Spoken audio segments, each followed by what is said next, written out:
Okey, so kita anggarkan Sangkar ni sebagai satu kawasan habitat semula jadi.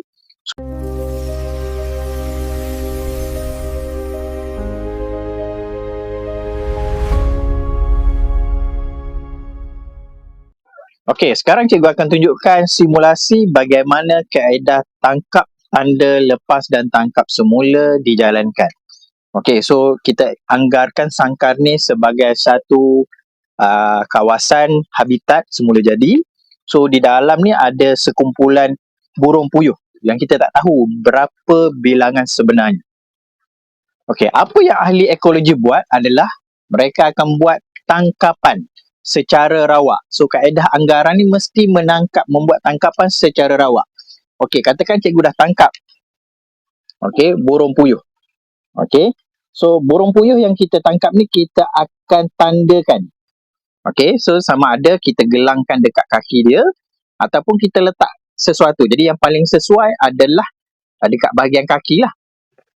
Okey, so saintis akan tangkap dan tanda untuk tangkapan pertama. Contohnya tangkapan pertama saya dapat 2 ekor. So saya akan tanda dekat bahagian kaki dia dan saya lepaskan semula. Okey.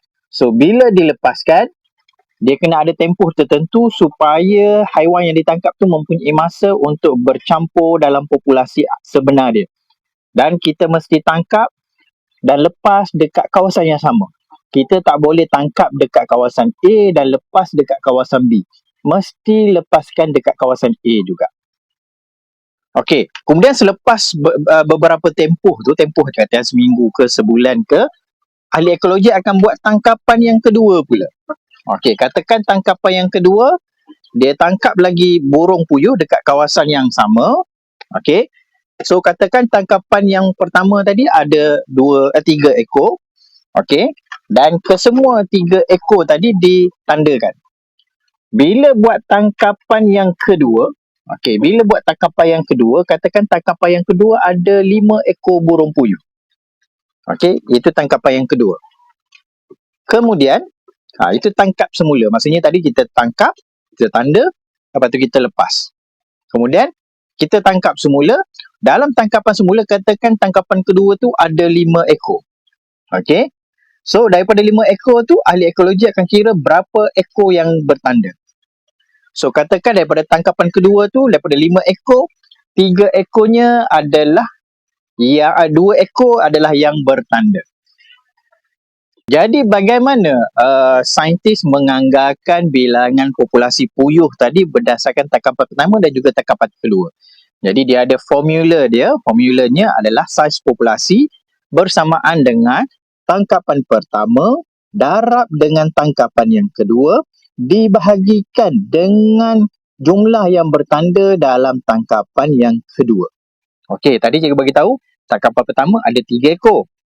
Tangkapan yang kedua ada 5 ekor. Jadi 3 darab 5 bersamaan dengan 15. Okey. Jadi tangkapan kedua tadi ada 2 ekor yang bertanda. Jadi kita bahagikan dengan 2. So 3 darab 5 sama dengan 15 bahagi dengan 2. Jadi 15 bagi 2 akan dapat 7.5. Jadi dibundarkan ada lebih kurang 8 ekor. Okey, 8 ekor burung puyuh. So, coincidentally, dalam sangkar cikgu tadi ada 9 ekor. Jadi jumlah dia lebih kurang lah tu, tak jauh beza dia. Jadi kita hanya membuat anggaran, bukannya jumlah yang tepat. Kalau nak dapatkan jumlah yang tepat, kena tangkap sekor-sekor dan kumpulkan. Jadi itu akan menyusahkan. Jadi saintis ataupun ahli ekologi membuat anggaran sahaja. Okey.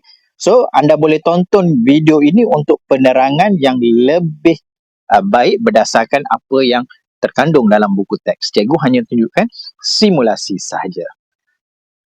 Okey, jangan lupa untuk subscribe, like, share dan juga komen dekat video-video cikgu di TikTok, YouTube ataupun dekat Facebook. Terima kasih.